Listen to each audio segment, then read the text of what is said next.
എല്ലാവരും ഞാൻ പറയുന്ന കാര്യം ഒന്ന് ശ്രദ്ധിക്കണം. എത്രയും അർജൻറ്റാണ്. നമ്മൾ ഡിഫറെൻറ്റ് മാരേജ് പ്ലാറ്റ്ഫോം എന്ന് പറഞ്ഞ ചാനലിൽ വീഡിയോ ഇടുന്നത് ഡിഫറെൻ്റ് ഏബിൾഡ് ആയ മക്കളുടെ കല്യാണം നടത്താൻ വേണ്ടിയിട്ടാണ്. പക്ഷേ അതിലെ വീഡിയോ എടുത്തിട്ട് ഒരു ബ്രോക്കർ, ഒരാളാണോ ഇനി വേറെ ആളുണ്ടോ എന്നുള്ളത് നമുക്കറിയില്ല, വയനാട് ഏരിയയിലുള്ള ആളാണെന്നാണ് ഞാൻ അറിഞ്ഞത്. അപ്പോൾ അത് കാണിച്ചിട്ട് ഓരോ ആളുകളെ കാണിച്ചിട്ട് മൂപ്പര കാര്യങ്ങളൊക്കെ മനസ്സിലാക്കിയിട്ട് 5000 10,000 ഒക്കെ കമ്മീഷൻ വാങ്ങി ഇതാകുന്നുണ്ട് എന്നുള്ളത് അറിഞ്ഞ്.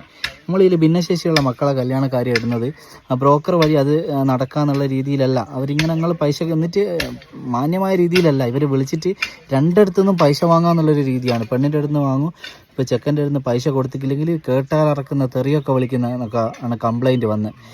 അപ്പോൾ എനിക്ക് പറയാനുള്ളത്, ഈ ബ്രോക്കർ ഇവരോട് പറഞ്ഞിട്ട് കാര്യമില്ല. നിങ്ങളോട് പറയാനുള്ളത് എന്താണെന്ന് വെച്ചാൽ, നമ്മൾ വീഡിയോ ചെയ്യുന്ന ആരും ആ ബ്രോക്കർ വഴി കല്യാണം ബ്രോക്കർ വന്ന് കാര്യങ്ങൾ പൈസ ചോദിച്ചാൽ കൊടുക്കാൻ നിൽക്കണ്ട. കാരണം നിങ്ങൾ വീഡിയോ ഇടുന്നത് കല്യാണം റെഡിയാകാൻ വേണ്ടിയിട്ടാണ്. നിങ്ങളൊന്ന് ക്ഷമയോടെ നിന്നാൽ ഈ വഴി തന്നെ നിങ്ങൾക്ക് കല്യാണം റെഡിയാവും. നിങ്ങൾ വീഡിയോ ഇടുന്നത് നമ്മളെ ഒരു ബുദ്ധിമുട്ടുകൾ മനസ്സിലാക്കി ഒരാൾ വരാൻ വേണ്ടിയിട്ടാണ്. ഇതിൽ നമ്മളെ നമ്പറും കൊടുക്കുന്നുണ്ട്.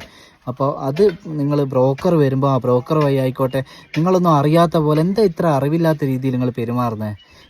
എന്താ ഇത്ര പൈസ ഒക്കെ കൊടുക്കുന്നത്? 5000 10,000 ഒക്കെ എന്താ നിങ്ങൾ ഇങ്ങനെയൊക്കെ കാണിക്കുന്നത്? നിങ്ങൾ കുറച്ച് പക്വതയോടുകൂടെ കാര്യങ്ങൾ ഡീൽ ചെയ്യട്ടോ. നമ്മൾ ഇത്രയും കഷ്ടപ്പെട്ട് ഓരോ സ്ഥലത്തൊക്കെ ഇത്രയും യാത്ര ചെയ്ത് നിങ്ങളെ കല്യാണത്തിന് വേണ്ടി ഇത്രയും റിസ്ക് എടുത്ത് ചെയ്യുമ്പോൾ നിങ്ങൾ ഏതോ ഒരു ബ്രോക്കർ പറയുമ്പോൾ ഒരു പറയുന്ന പൈസയൊക്കെ കൊടുത്ത് ഇങ്ങനെ വഞ്ചിതരാകുന്ന എന്തിനാ?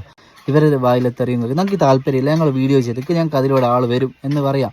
കുറച്ചൊന്ന് വെയിറ്റ് ചെയ്യുക. ഇനിയിപ്പോൾ നിങ്ങൾക്ക് ബ്രോക്കർ വഴി നോക്കുന്ന അങ്ങനെ നിങ്ങൾക്ക് കിട്ടുമോ പറ്റിയാവുന്ന ഉറപ്പുണ്ടെങ്കിൽ തീർച്ചയായിട്ടും നമ്മളെ വിളിക്കേണ്ട കാര്യമില്ലല്ലോ. നമ്മളിത് അത്രയും നിങ്ങൾക്ക് വേണ്ടി ചെയ്തു തരുമ്പോൾ നിങ്ങളിങ്ങനെ ഓരോ പ്രശ്നത്തിൽ പോയി അകപ്പെടുമ്പോൾ നമുക്ക് വല്ലാത്ത വിഷമമുണ്ട്. ഇപ്പോൾ ഒരു ആൾ വിളിച്ചിട്ട് പറഞ്ഞതാണ്, ഒരു ബ്രോക്കർ 5000 രൂപ നിങ്ങളെ വീഡിയോ കാണിച്ചിട്ട് വാങ്ങി.